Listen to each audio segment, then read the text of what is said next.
ആ ദേവിക ചെന്ന് എല്ലാം ചെയ്യട്ടെ. എന്നിട്ട് എല്ലാവർക്കും അവളോട് മതിപ്പ് കൂടട്ടെ. നിന്നെ ആരും അംഗീകരിക്കണ്ടാവും.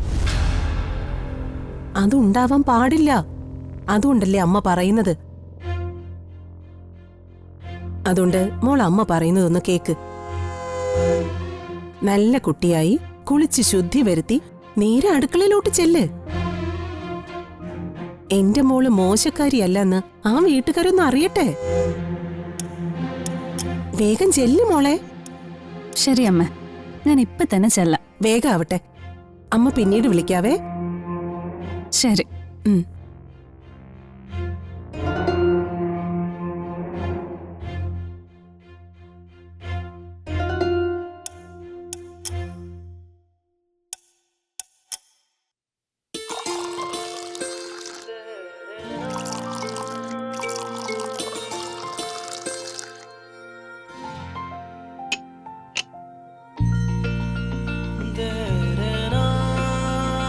ആദ്യം കുട്ടന് ചായ കൊടുത്ത് കുട്ടനെ വിളിച്ചുണർത്താം.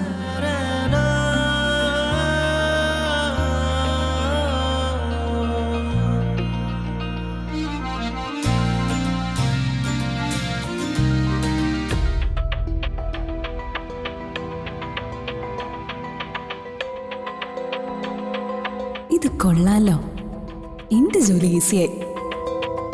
ദേവികച്ച ഉണ്ടാക്കിയ ചായ ആയിരിക്കും. അതെന്തായാലും ഇങ്ങനെ വെച്ചിട്ട് പോയത് എനിക്ക് ഉപകാരമായി. ദേവികച്ച് വരുന്നതിന് മുമ്പ് ഇതെടുത്ത് എല്ലാവർക്കും കൊടുക്കാം. എന്നിട്ട് ഞാൻ ഉണ്ടാക്കിയതാണെന്ന് തട്ടിവിടാം. ഇന്നിവിടെ ഞാൻ സ്കോർ ചെയ്യും.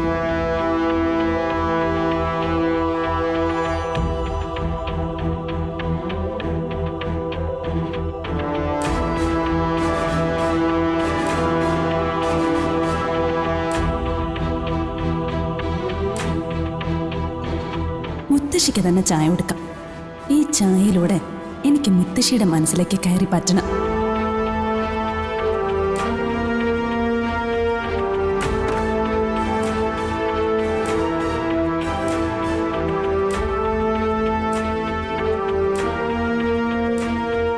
മുത്തശ്ശി.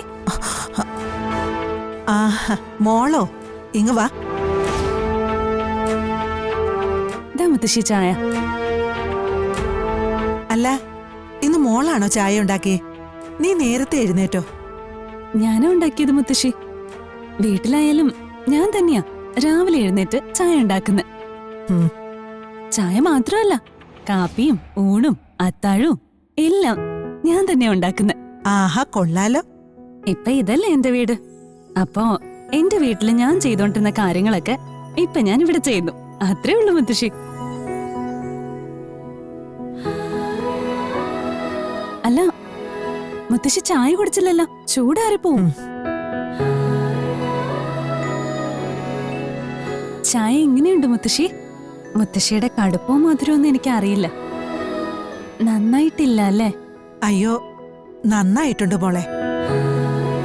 കടുപ്പവും മധുരവും ഒക്കെ എന്റെ അളവിന് കീറി കൃത്യ. അല്ല, ഇതാരെങ്കിലും പറഞ്ഞു തന്നതാണോ? ഏയ്, ആരും ഒന്നും പറഞ്ഞു തന്നില്ല. ഞാൻ എന്റെ ഒരു ഊഹത്തിന്. അത് ശരി. എന്തായാലും ചായ ഉഗ്രൻ. നിന്നെ സമ്മതിച്ചിരിക്കുന്നു. മിടുക്കി.